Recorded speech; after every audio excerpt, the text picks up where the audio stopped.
Hey guys, Tricky2K here, back with another review from the crew. So I'm gonna focus on the most expensive cards to start out, and after I'm done with these three cards, I will head on to the Season Pass DLC cards. And after that, I'll just progress along with probably start out with the most popular cards and then go for a few cards that people might have missed or not. So next up is the LaFerrari. Available from the Miami car dealer. I will go through, as you can see here in the video, of what's available, customizable, and in terms of visual aspects. Being a Ferrari, it's limited to some degree. However, I must say I'm pretty surprised though the amount of customizable options that's available to it in terms of visual. I thought Ferrari was a little bit more strict in terms of what allowed. I mean, there are some limitations, but you still have customizable, sometimes some spoilers and even vinyls that I actually thought they would only be limited to the official custom paint jobs. And no vinyls at all, but you can actually slam vinyls on all the Ferraris, which is a little bit surprising and fun for most people. But it's somewhat limited, but still offers good kind of options of customizable things to do. So let's head on to the card itself. I'm gonna start a PvP race here pretty soon, and you'll see how the card performs to other cards.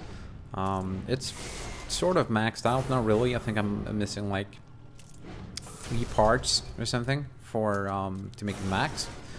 But it's almost max, and I have everything set on grip, acceleration. I think I have 1 or 2 that's on braking, but apart from that, it's focused more or less on acceleration and grip.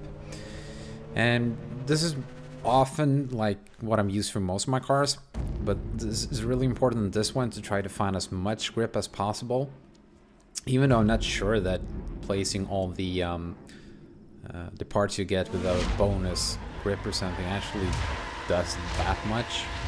I actually found the car to be way more grippier, and that I could use the nitrous at a lower level than the car is right now. So I'm not really sure what's going on with that. I will have to try and dig deeper to see if there's any sort of like formula to how the car handles and how to get the best grip and that sort of thing.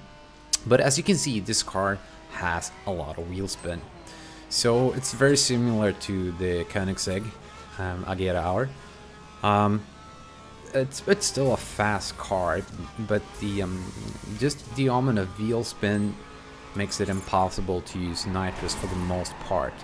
Even if you use nitrous and you actually manage to get a little bit of control, you're not really getting much speed out of it. The wheels are just spinning, and I did a few tests once I tried to get the best parts. And the amount of speed gain that was like 4 kilometers an hour, going from like more or less standing still to the top gear. So it's not really useful.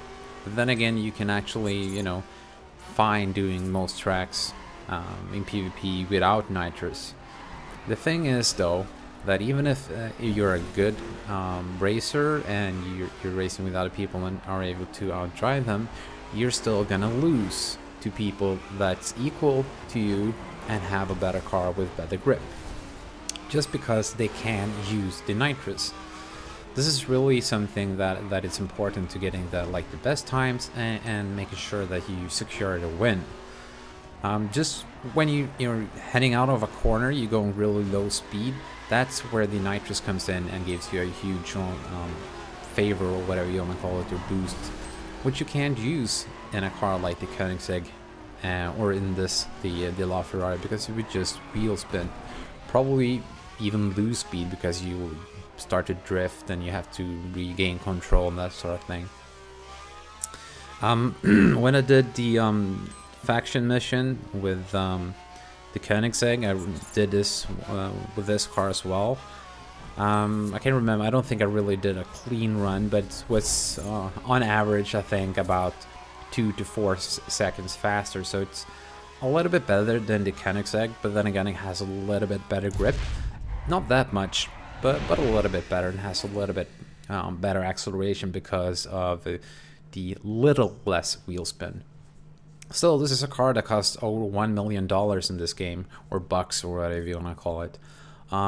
So it's a pricey car, and there's a whole lot of other performance cars that are better than this one, which you can get for half the price or something like that. So if you're a diehard Ferrari fan, or if you are a car collector, of course you should get this. I mean, it's a stunning looking car. It's kind of hard to not like Ferraris, but in terms of sheer performance, no, this car is really not worth the money.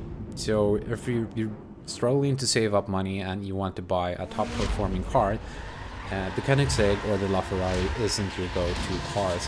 I would suggest more or less any Lamborghini, although I haven't purchased the Aventador yet. The Super Allegra, which is probably the best car right now for the money, and the Murcielago are really good cars with a lot of grip.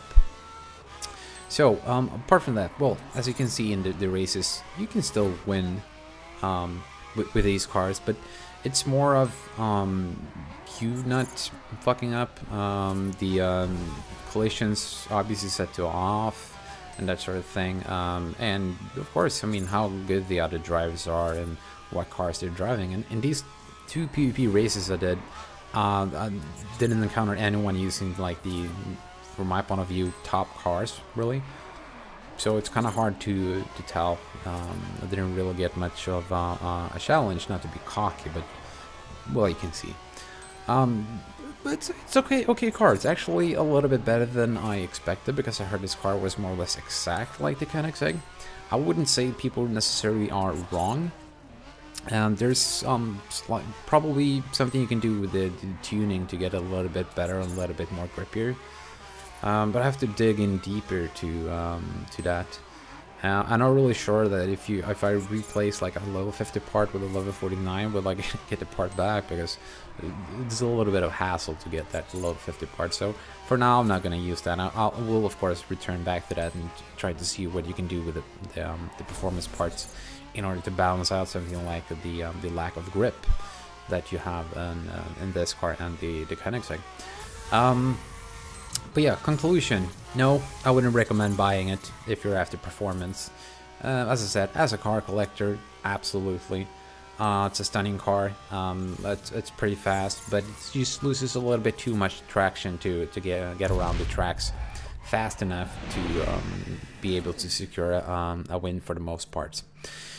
So yeah, that's that car. The next car coming up for our review will be the other expensive car, which is the Hummer H1 Alpha, which also costs about 1 million. But this car, however, has 2 specs.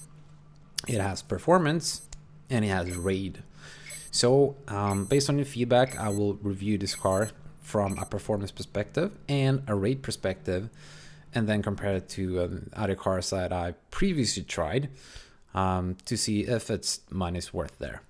Alright guys, hope you liked this. If you did, leave a like and a comment, and as always, subscribe. Stay frosty guys. Bye.